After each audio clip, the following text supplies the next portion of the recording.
maganda? Lizelle. Does she have what it takes to be the Grand Star Dreamer? Text PDA space Lizelle. Pinoy Dream Academy Season 2 Grand Dream Nights. Performance Night on September 13 and Awards Night on September 14. Kinahapunan sa Academy si Van seryoso sa pagpapractice. She makes the hairs on the back of my neck stand up. Just one touch, and I erupt like a volcano and cover her with my love. Kaya naman hanggang sa tubig, nagpa-practice pa rin.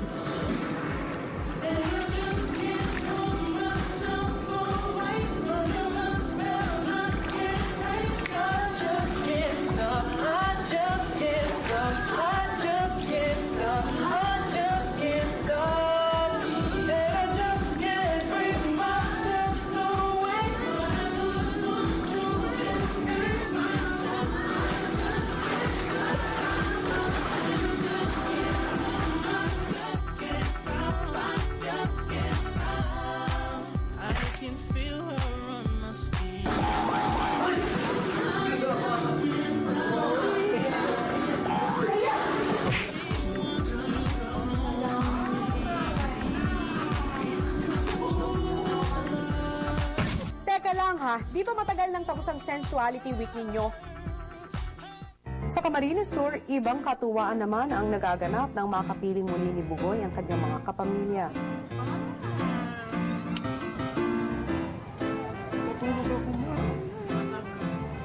Sa bahay namin, oh my God! Hindi ko pa alam, akala ko uwi na. Tapos nung pagtanggal ko ng blindfold, nasa bahay na po ako. Yan si Mama!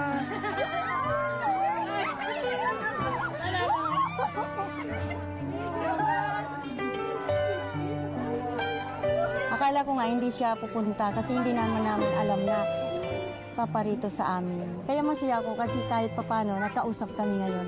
Sobrang tuwa kasi 3 months siguro na hindi ko siya nakita. Parang iba na talaga ang ano niya, yung itsura niya, yung dati. Namimiss ko po sila. Parang nananabik po akong makita sila. Lalo na si Mama. Kasi Papa, lahat sila. Matapos ang masayang salo-salo ng pamilya, binisita ni Bugoy si Guppy, ang kanyang alagang kalabaw.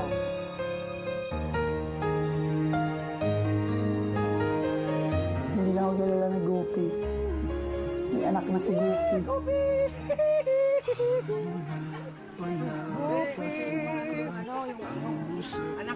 May anak na po si Guppy. Bakit sabi na maraming ang kaibigan ko? Ikaw pa, paano na kaya? Di sinasadya. Kinamusta din niya ang mga manok ng kanyang napanalunan sa tulong ni Sen at Van. Ito si Hansen, ito si Van. Ito, sino to? Ito si Chris. Sila Arnie. Para sa nauwi ako na tuwang-tuwa ng magulang ko kasi yun yung pangarap nila sa akin. At unti-unti ko na natutupad. Sabi nila, kung ano man daw yung hirap na dinadaasan namin, may kapalit din yun. Nakaginhawahan pero hindi ko alam na ako pala magiging instrumento doon.